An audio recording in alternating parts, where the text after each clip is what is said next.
We are doing a subcontractor for the machining industry, and we're doing parts all over the world for the mining industry, tooling industry, and some heavy industry also.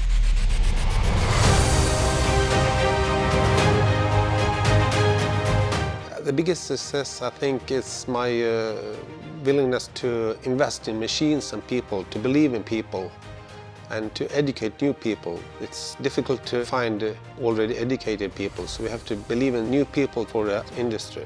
That's the biggest key, I think.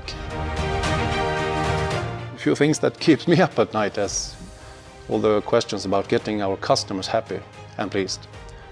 We're thinking about delivery precision, develop competencies and hire people, and trying to make the best out of the machines.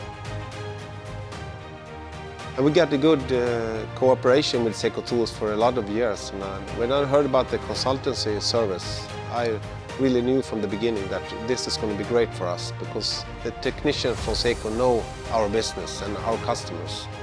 So there's really nice cooperation. The mission we gave to SECO was to look at our delivery precision, machine productivity, planning, scheduling, and flow management. The second part of the mission was looking at the machining process, analyzing around 200 inserts and looking into our way of machining.